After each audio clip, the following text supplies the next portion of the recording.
bodoh-bodohnya ketika nanti di ujian histo, adik-adik tutup, terus kira-kira apa yang adik-adik bisa jabarkan tentang ini? Saya rasa antara fisiologi maupun histo akan sedikit mirip di sini. Jadi setelahnya kalau adik-adik sudah selesai, coba tutup dan kira-kira apa yang bisa adik-adik bahas dari sini. Kira-kira itu ya, ini kira-kira LO ya. Jadi pada akhirnya nanti akan ada beberapa struktur yang penting yang nanti adik-adik coba kita berkenalan gitu ya. Yang bagian dari sistem saraf itu sendiri, terutama tentang mana yang sel saraf, mana yang sel selain sel saraf. Oke, kita mulai ya. Sistem saraf itu ada sistem saraf pusat, sistem saraf tepi berdasarkan dia bekerja. Nah, berdasarkan fungsinya, dia cuma dua sebenarnya. Cuma ada sel saraf dan selain sel saraf.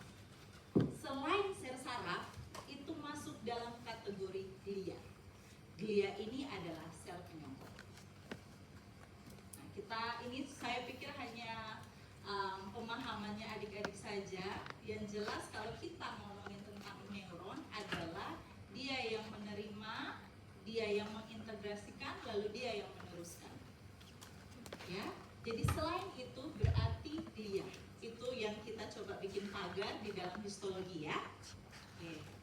Nah, kalau kita ngomongin tadi saraf, dia yang menerima rangsang, dia yang memikirkan rangsang, lalu dia yang meneruskan rangsang. Gitu ya.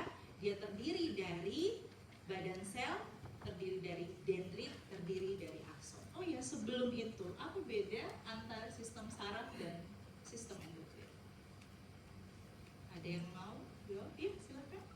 Bedanya dari segi bahasanya ya, bahasa yang digunakan oleh sistem endokrin itu biasanya untuk sistem saraf biasanya bukan neurotransmitter atau listrik. Oke, jadi itu ya. Dan ada lagi yang satu lagi, dari segi waktu mana lebih cepat? Saraf, ya. Jadi kita punya komunikasi sel yang unik, salah satunya adalah yang ini, karena kecepatan harus menjadi kekuatan mereka, gitu ya. Kecepatan sekali lagi harus menjadi kekuatan. Makanya kalau ada gangguan-gangguan dalam kelainan saraf, pasti berhubungan dengan adanya hambatan atau terlalu cepat. Pasti ada hubungan dengan pace, pasti ada hubungan dengan gerakan, pasti ada hubungan sesimpel misalnya pelupa, lambat ingat ya, gitu ya. Jadi kira-kira begitu. Nah, ini saya rasa ada di fisiologi. Saya hanya akan mengingatkan kembali ke adik-adik bahwa kita akan melihat bahwa ketika kita ngomongin neuron adalah yang bentuknya seperti ini kira-kira dan keluarganya. Ini adalah badannya, ini adalah anak intinya atau nukleolusnya, ini adalah dendritnya yang menerima rangsang, ini adalah aksonnya yang akan meneruskan. Dia terdiri dari presinap dan pasca sinap. Dia juga harus punya celah sinap untuk supaya neurotransmitter dan atau kimia-kimia di dalamnya bisa bekerja. Jadi, kalau ada gangguan di sebelum setelahnya, gangguan. Di sininya ada hambatan, gangguan. Ada yang merusak atau mengganggu badan sel saraf atau neuronnya, gangguan. Ada yang mengganggu aksonnya, gangguan. Tinggal kita lihat di mana yang gangguannya, kira-kira begitu.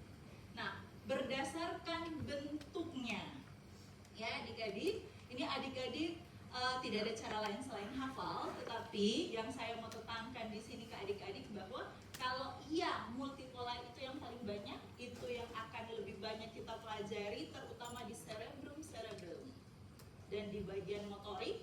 Lalu untuk yang bipolar itu ada di retina dan di olfaktori, ya. Yang lainnya kita jarang untuk membicarakan, terutama di histologi. Tapi kalau nanti adik-adik, oh sel piramid itu jenis sel apa ya? Sel saraf yang apa ya? Oh ya, yang lebih kompleks.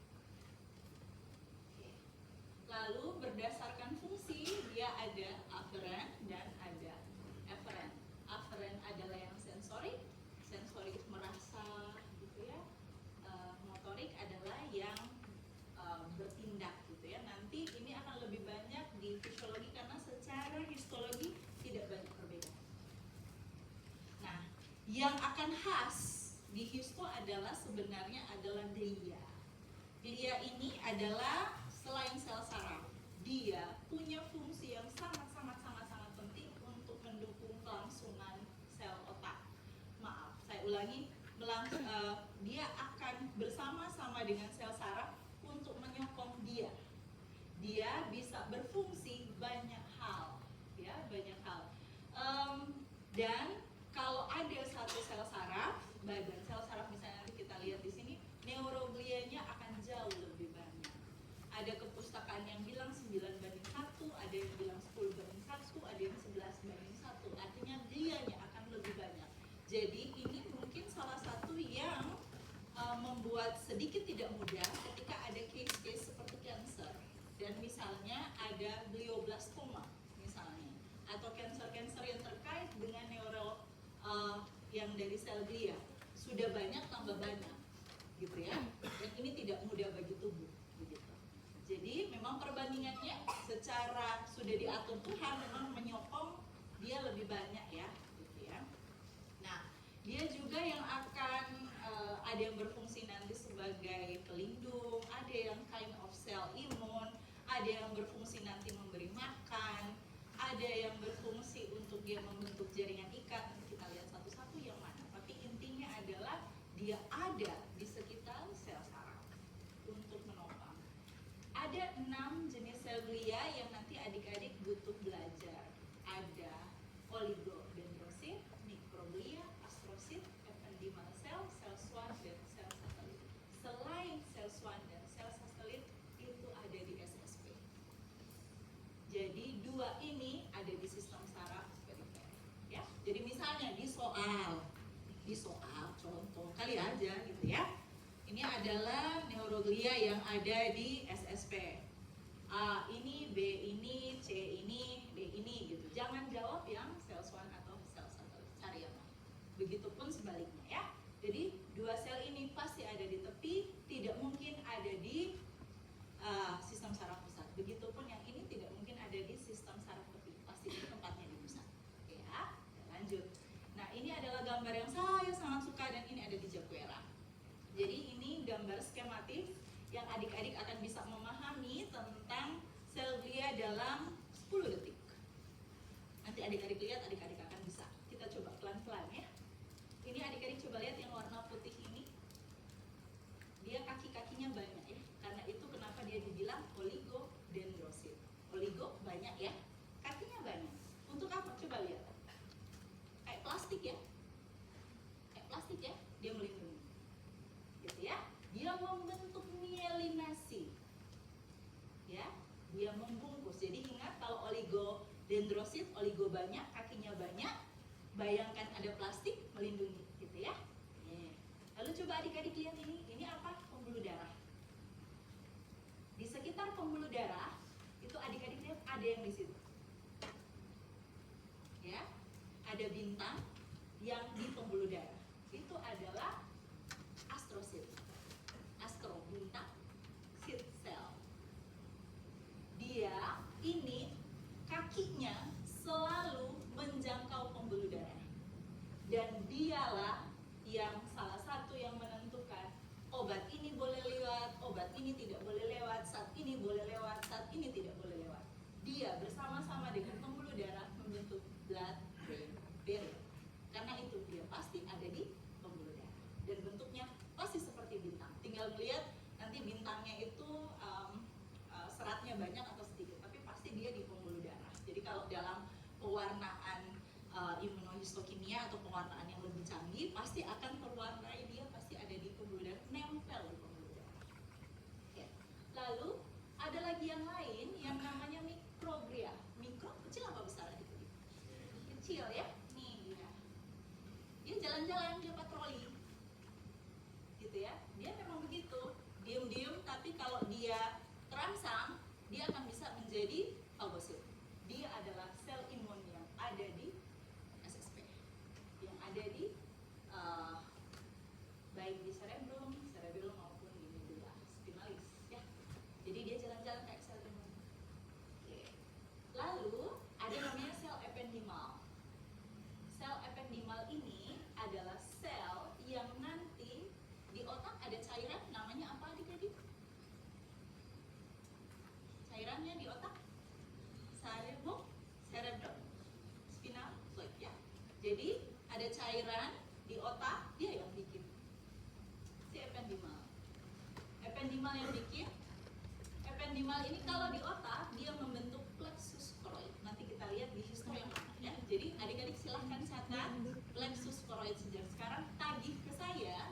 di praktikum histo kasih lihat, gitu ya.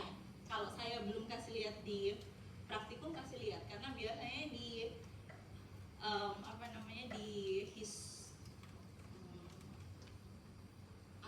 atlas histologi itu nggak ada gitu, kadang kelewat. Padahal dia penting, plexus coralis itu yang buat ya si cairan cerebrospinalis dia ada di ventricle. Oke, kita mulai dari oligodendrosit. Saya pikir adik-adik tadi sudah tahu ya. Jadi oligo banyak gitu ya, dia membungkus, jadi dia dikenal sebagai membran yang padat, mielin. Adik-adik nanti kalau kita ngomongin mielin, asosiasikan dengan warna putih, asosiasikan dengan warna plastik, gitu ya. Plastik tidak selamanya putih, bisa agak bening begitu ya. Jadi saya minta tolong, karena itu akan penting, karena kita akan membicarakan tentang substansi abu-abu dan substansi putih, substansia alba dan substansia grisea, gray matter dan white matter ya. Jadi kalau ngomongin mielin, ingat putih, ingat alba, ingat white. Itu dulu ya cluenya ya, supaya di histo enak ya. Nah, ini sekali lagi oligodendrosit mielin. Mielin sama dengan putih ya, gitu ya. Lalu apa yang penting di sini? Dia, coba adik-adik lihat, kaki-kakinya tuh kayak nahan gitu ya. Kayak tangga, kayak struktur bangunan supaya tidak roboh begitu ya. Ada di tempatnya. Ya. Selain itu, selain selain dia berfungsi untuk mielin berarti transmisinya ya, berhubungan dengan fungsi akson berarti ya, dan juga untuk menyokong. Lihat kaki-kakinya yang begitu kokoh ya. Oke. Oh ya, mielin itu terdiri dari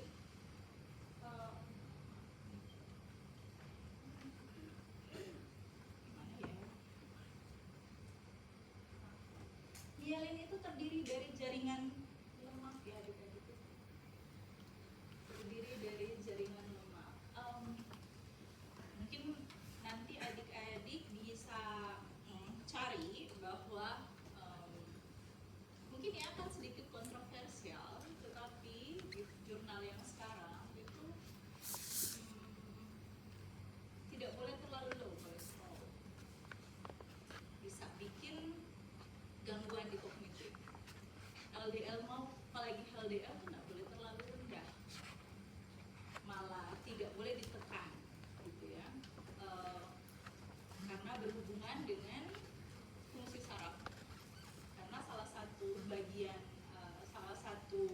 bahan baku ya dari kalau sel oligodendrosit ini adalah lipid. Selanjutnya kita ke astrosit. Tadi ya, seperti yang saya bilang, pasti dia ada di pembuluh darah. Jadi kalau adik-adik clue-nya ada blood-brain barrier, ingat astrosit sebelum yang lain. Hampir 99% itu jawabannya adalah astrosit. Tinggal soalnya saya bolak-balik tadi. 3 tahun berturut-turut sih keluar dengan narasi yang berbeda, tetapi ketika ada clue ini pasti gitu ya. Karena hanya dia. Dan siapa tahu adik-adik mau buat penelitiannya. Kemarin ada, karena tidak banyak yang bisa mewarnai astrosit. Jadi siapa tahu adik-adik nanti bisa meneliti tentang gangguan. Misalnya adik-adik mau apakah obat ini memang betul-betul bisa masuk ke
itu dia bisa bergerak in a good way dalam peredaran yang baik di dalam otak, sel ependimal itu yang juga membantu pergerakannya karena dia punya silia.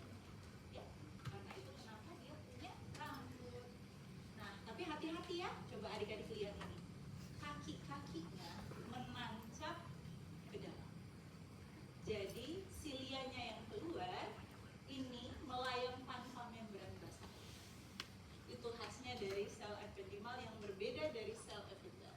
Karena itu sel ependimal tidak bisa dimasukkan di dalam otak karena dia tidak punya membran basal.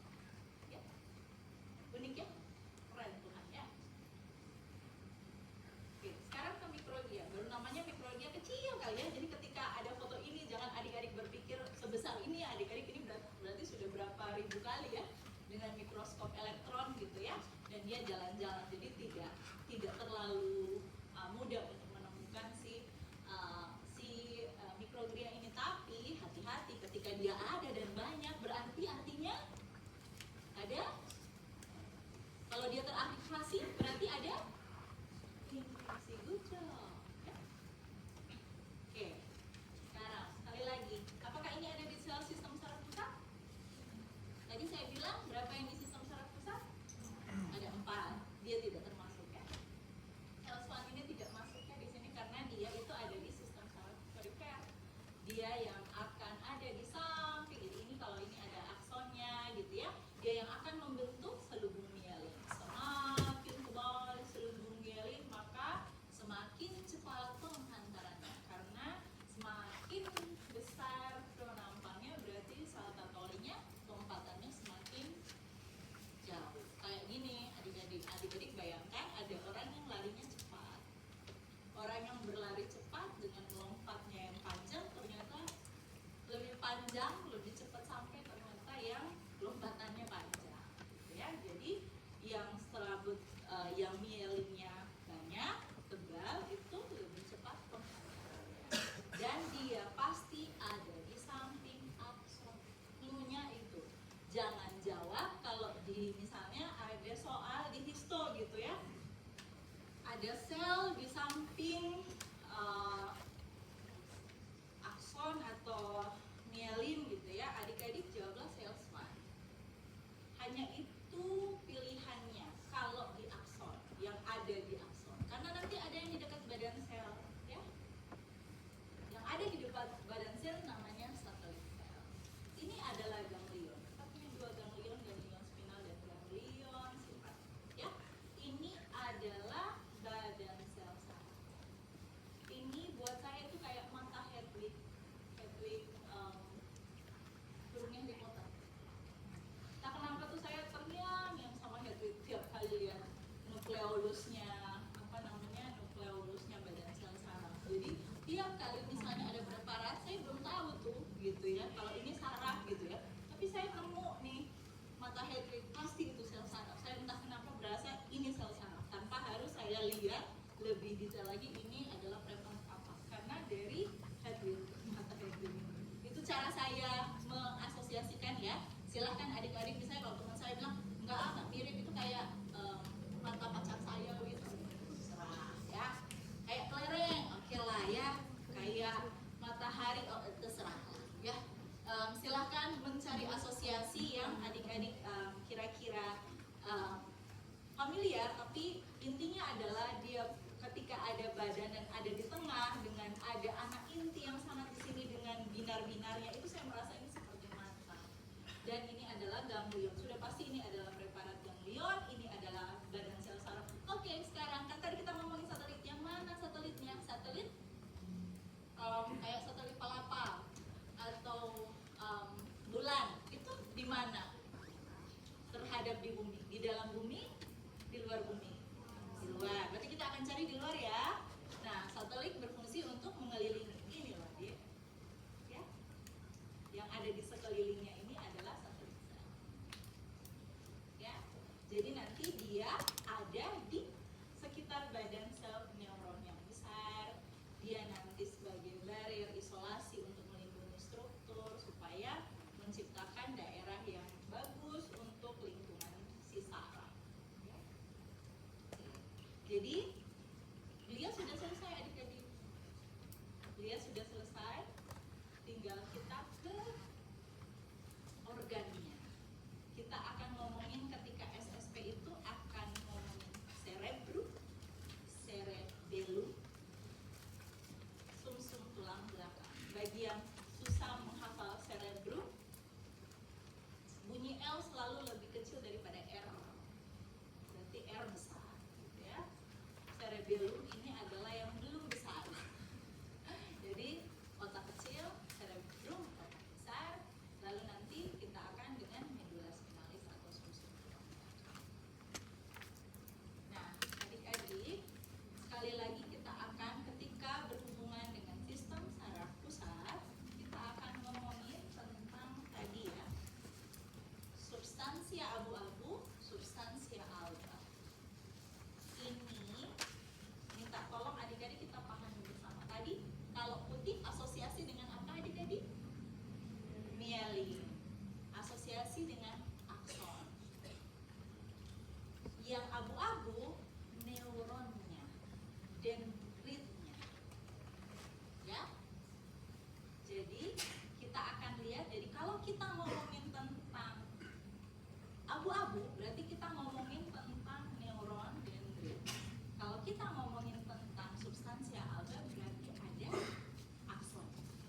Nah, kalau di cerebrum dan cerebellum, substansia griseanya di luar, substansia albanya di dalam. Ini substansia ini nih.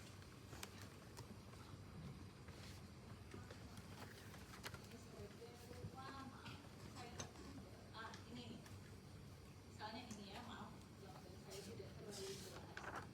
Ini dari atas ke bawah, malah di sini nggak ada substansia albanya ya, apa yang kurang cari gambarnya. Jadi ini adalah yang abu-abu, terdiri dari neuronnya.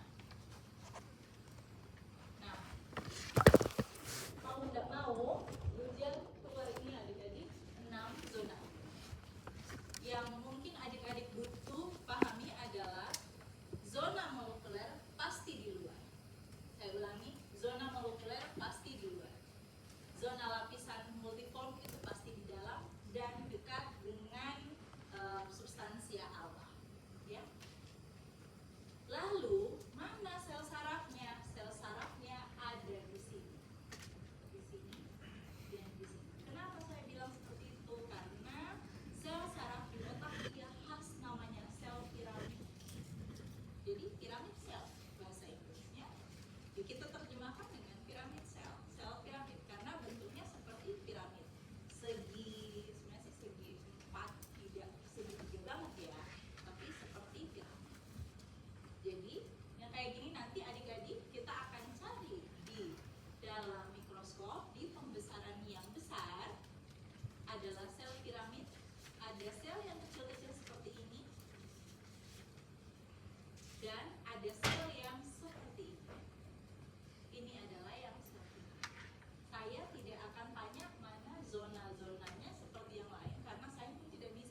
pola piramid, cuma gitu kan? Jadi sudah dapat ya cara untuk jawab di ujian, udah bisa ya? Pakai ini. Molekular pasti di luar, multiform pasti di dalam. Tulis dulu eksternal, baru internal, baru granular dulu, baru piramid. Karena di dalam harus lebih di dalam yang piramid. Kita harus melindungi yang penting, bukan? Ya? Oke, sekarang kita ke cerebellum. Cerebellum ini sudah kelihatan sekali ya. Ini kelihatan kayak misalnya ini kayak 1, 2, 3 lapisan ya. Tapi sebenarnya dia tidak hanya 3 lapisan. Kita ngomongin korteksnya yaitu gray matternya atau substansia grisnya terdiri dari lapisan molekuler. Di antara sini ada sel Purkinje atau Purkinje atau Purkinje. Saya bingung karena beberapa prof saya ngomongnya beda-beda. Jadi monggo adik-adik yang penting tulisannya sama, ini nama orang deh. Jadi kayak John, kalau bahasa Prancis siapa yang tahu bahasa Prancis? Kan bacanya John. Gitu ya. Jadi saya kurang tahu beliau ini dari mana. Yang jelas beliau ini yang menemukan sel Purkinje, orang yang bernama Purkinje ini yang menemukan satu sel yang unik di sini dari mana adik-adik? Kemarin?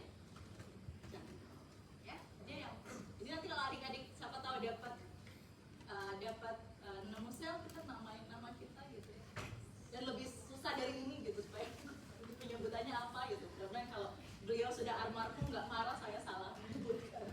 Yang penting tulisannya benar ya adik-adik. Purkinje, adik-adik tulis, saya akan kasih benar. Monggo penamaannya silahkan karena 4 guru saya 3 penamaan, beda-beda namanya, gitu ya. Jadi monggo. Kalau saya sih karena terbiasa saya ngomongnya sih Purkinje, tapi ada guru saya bilang Purkinje ya.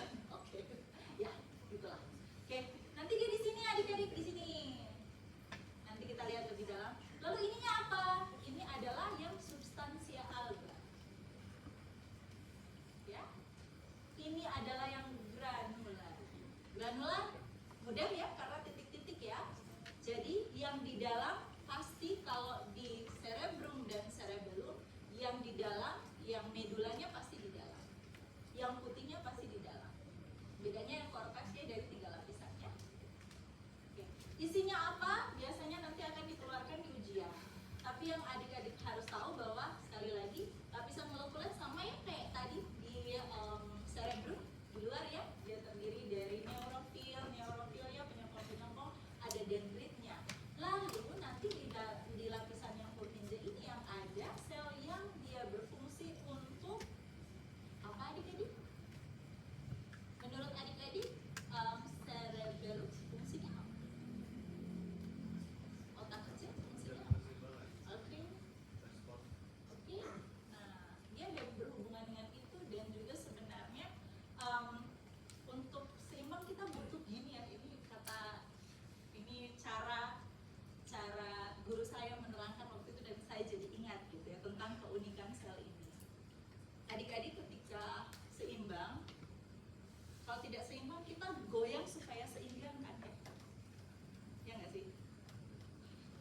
Kita kalau tidak seimbang itu kita akan tahu bahwa dengan cara kita tidak bergerak, kita ternyata bergerak gitu ya. Nah supaya kita seimbang kan kita diem. Diem itu ada inhibisinya. Jadi waktu itu yang menceritakan tentang keunikan sel itu ke saya, dia bilang seperti ini. Sel ini ketika dia bikin penelitian di tikus dan tikusnya dalam keadaan dia diputar, setelah diputar gitu ya, dan di otaknya dibelah, itu sel ini menunjukkan aktivasi yang berbeda dengan sel yang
yakin itu self food injured dan itu adalah pembesaran besar, jawablah dengan preparat serepil, pasti.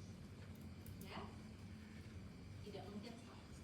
Nah ini saya mengasosiasikan seperti kalau di textbook itu kayak lampu Aladin kali ya. Katanya seperti lampu, tapi kalau saya ini kayak tunas kelapa. Dan adik-adik lihat akarnya ke arah luar. Nanti akan paham kenapa saya bilang adik-adik tolong akarnya menghadap kemana. Nanti adik-adik akan challenging untuk menentukan mana molekuler dan mana yang substansial bah ketika adik-adik tidak melihat akarnya. Nanti lihat di praktikum ya. Oke, sekarang kita ke medula spinalis. Tadi korteksnya warnanya abu-abu ada di luar, yang putih ada di dalam. Medula spinalis, kenapa dia dibilang medula spinalis? Karena medulanya atau yang putihnya ada di luar. Lebih putih kan ya? Jadi ini isinya apa adik-adik? Kalau saya tanya ini, oke, yang bagian alba, berarti isinya adalah tadi apa? Kalau yang putih, mielin, aksonnya. Berarti dendritnya di mana? Di sini. Jadi kalau misalnya di histo, di praktikum, saya taruh panah di sini, isinya apa? Adik-adik akan isi apa? Isi apa? Di sini. Sel saraf. Apalagi kalau gray, abu-abu sudah pasti isinya sel saraf, apalagi dendrit. Kalau yang putih berarti yang ini isinya T, gitu ya. Lalu adik-adik kita akan butuh untuk mengenali kornu-kornunya. Oh iya, sebenarnya ada kornu anterior, kornu posterior, dan sebenarnya ada kornu lateral. Kita di sini tidak terlalu menekankan kornu lateral secara histologis. Yang penting adik-adik bisa membedakan mana yang kornu anterior dan mana yang kornu posterior. Menurut adik-adik, yang ini yang kornu anterior atau yang ini yang kornu anterior?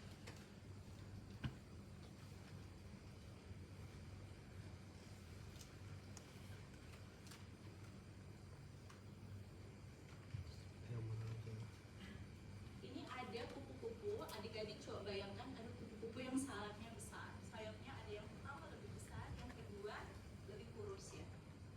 Kita harus lebih banyak bertindak daripada merasa. Berarti anteriornya akan lebih besar daripada posterior, lebih ramping ya. Ingat adik-adik jangan terlalu sensitif ya. Jangan terlalu sensorik. Jangan terlalu berasa. Kita harus lebih banyak bergerak untuk membuat berubah. Ya. Kira-kira begitu untuk jembatan keledai, mau mengingat mana kornu anterior dan kornu posterior. Jujur waktu saya kuliah itu saya kebalik-balik deh. Sampai akhirnya oh iya ya gitu, saya dapat cara saya ini gitu. Jadi saya share ke adik-adik, semoga bermanfaat. Lalu ini adik-adik coba lihat di tengah ya, namanya kanalis centralis. Kanalis centralis ini diselubungi oleh ependymal cell. Jadi tadi ependymal cell ada di plexus choroid dan ada di medula spinalis. Jadi ini nanti buat jalur masuk keluar, bukan masuk keluar sih, jalurnya si cairan cerebrospinal, ya. Oke. Jadi nanti adik-adik silahkan tulis. Kira di ujian tuh biasanya tuh saya suka membedakan antara mana yang ciri-ciri medula spinalis ya dibandingkan dengan yang cerebrum dan cerebellum. Dan tahun lalu kalau nggak salah, lupa 2 tahun lalu ya, saya nanya tentang dan jawabannya adalah ini, isinya ini. Oke, sekarang kita ke meninges. Meninges apa itu?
dalam hial mata.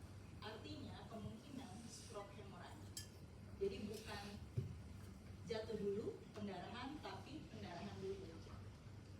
Dan saya tidak nyaman, tapi itulah yang saya sampaikan ke sepupu saya. Gitu ya. Jadi ya ada untungnya lah adik-adik tahu tentang maaf saya agak di sebentar ya adik-adik. Menceritakan ini tidak mudah buat saya. Tapi ya kebenaran tetap kebenaran walaupun ya memang secara manusia pengen nuntut ya, tapi dokter disumpah ya harus mengatakan ya. Jadi saya waktu itu coba konsultasi dengan dokter radiologi, pas saya lihat juga saya sudah tahu kayaknya. Dan ketika saya tanya ke dokter radiologi, kebetulan ada tingkat saya itu yang paling pintar di angkatannya, jadi dokter radiologi, dia ada konsul dan ternyata jawabannya sama. Sepertinya perdarahan dulu, pusing dulu, jatuh dulu, baru perdarahan dulu. Jadi bukan jatuh berdarah baru. Kira-kira begitu ya. Oke.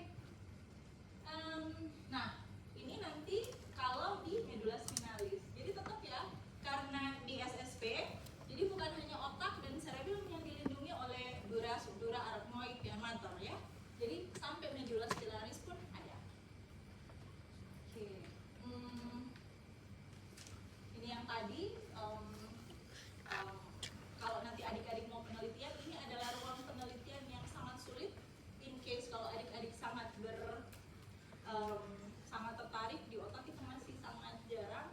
Saya pribadi sangat sulit ketika harus meneliti tentang ini. Siapa tahu adik-adik, saya yakin adik-adik jauh banyak yang lebih pintar. In case tertarik, ini adalah salah satu ruang penelitian yang gap-nya masih sangat besar. Dan kalau adik-adik mau menemukan obat-obat baru, nah mungkin bisa ke saya, gitu ya. Termasuk salah satu yang membuat kenapa loratadin itu sangat baik ya, karena setelah berabad-abad, beratus-ratus tahun kita hanya mengenal CTM begitu ya, dan diketemukanlah satu formulasi di mana dihilangkan beberapa gugus dan dapat satu bentuk yang namanya loratadin yang berhasil tidak masuk di blood-brain barrier. Dan setahu saya itu lumayan jadi penemuan yang sangat luar biasa di masa itu ya. Kira-kira begitu. Jadi challenging-nya adalah ada nggak obat yang tidak akan, obat yang misalnya mau membunuh sel kanker tapi dia bisa menembus blood-brain barrier misalnya. Itu challenging ya. Di sisi lain tidak boleh, karena otak tidak boleh diintervensi oleh banyak hal. Challenging-nya di situ. Mungkin ini kalau adik-adik tertarik, kenapa saya satu slide saya dedikasikan khusus untuknya, in case ada yang adik-adik terpikirkan ya. Oke. Ini yang saya maksudkan dengan plexus choroid. Berapa lapis? Satu. Ada silianya di sini ya. Jadi mengambang di sini. Ini adalah plexus choroid. Nanti kalau adik-adik di praktikum coba cari ya. Oke, saya pikir ini fisiologi saja. Sekarang kita ke sistem saraf putih. Di sini sebenarnya sistem saraf putih itu harusnya kita ngomongin sampai Meissner, Pacini, tapi karena LO-nya tidak sampai situ, saya hanya akan memperkenalkan terkait dengan sistem saraf perifer. Adik-adik ingat gambar endo, peri, epi. Konsepnya di sini juga. Bedanya, ini kan saraf. Berarti kalau saraf neurium.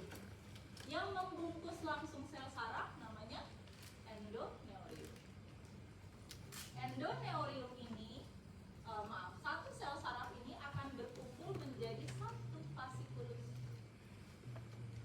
Satu fasciculus akan bergabung dan dilindungi oleh perineurium. Perineurium akan bergabung membentuk epineurium. Jadi yang paling luar epi, di tengah-tengah perineurium, di dalam endoneurium. Vesikel apa dong? Kumpulan dari, bayangkan adik-adik punya sapu lidi di rumah? Enggak. Diikat? Itu satu vesikel. Adik-adik punya banyak sapu lidi, itu banyak vesikel. Sapu lidi yang banyak di tuh dia menjadi satu di luarnya epineurium. Yang di dalam sapunya itu, di antara sapu lidinya itu yang perineum. Nanti kita akan lihat di praktikum yang mana. Ya. Gunanya apa dong? Melapisi dan melindungi deh. Ya.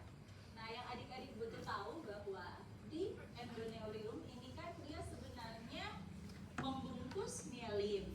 Ingat, di sistem saraf tepi ada sel swan dan sel satelit. Yang kita ngomongkan di sini adalah yang sel swan yang akan membentuk berkas ya, mielin.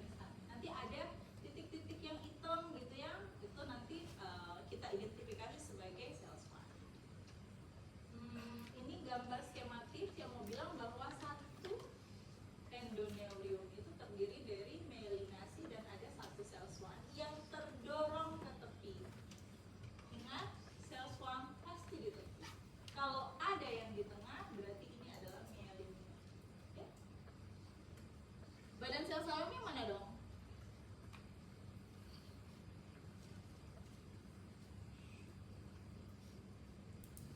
Ini? Badan sel sarafnya di mana? Di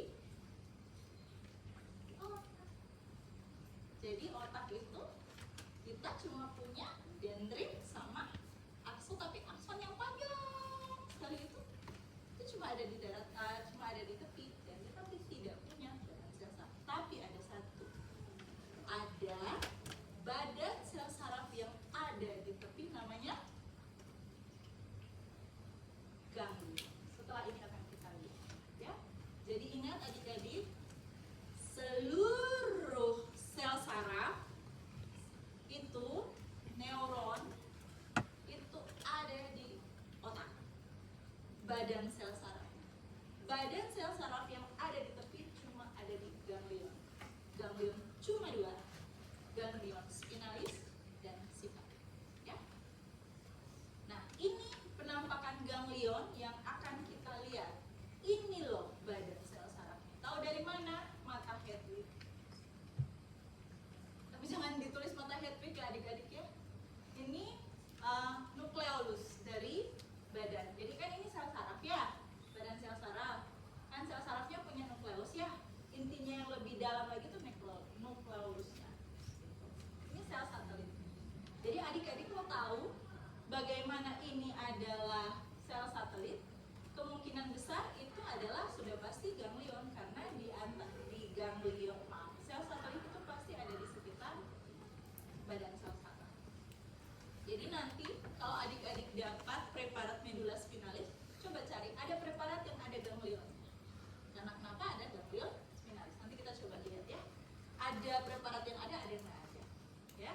Sekali lagi, sel satelit pasti di pinggir, tidak pernah di tengah. Jadi kalau misalnya saya tanya ini, adik-adik jawab dengan apa dia? Nukleolus boleh ya. Jadi lalu kenapa adik-adik tidak jawab dengan sel swan? Sel swan tuh biasa cuma sakit di tepi ya. Kalau dia banyak seperti ini, kemungkinan besar itu adalah sel satelit. Dan sel swan itu identik sama akson. Jadi kalau ngomongin sel swan, ngomongin akson. Sedangkan ini kita ngomongin badan sel saraf. Cluenya dapat ya adik-adiknya. Jadi kalau di ujian ada ngomongin dendrit, neuron gitu ya, adik-adik coba kalau ditanya tentang itunya buang sel saraf. Ya, cluenya begitu. Oke ya.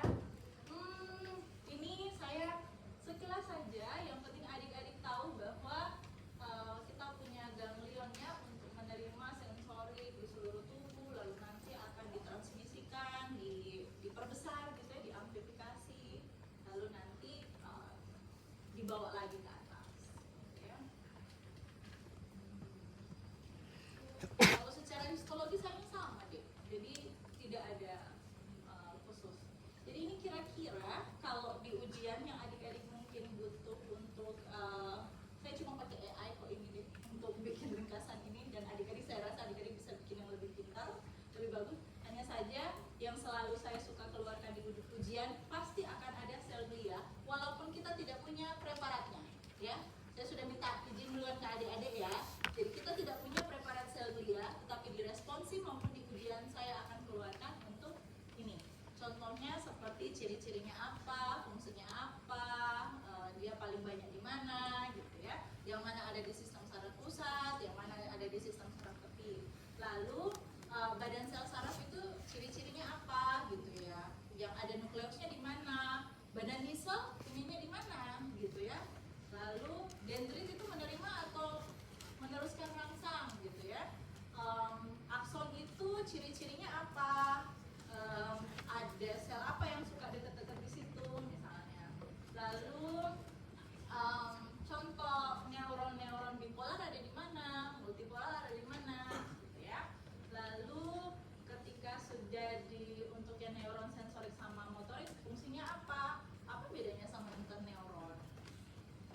Yang 3 lapisan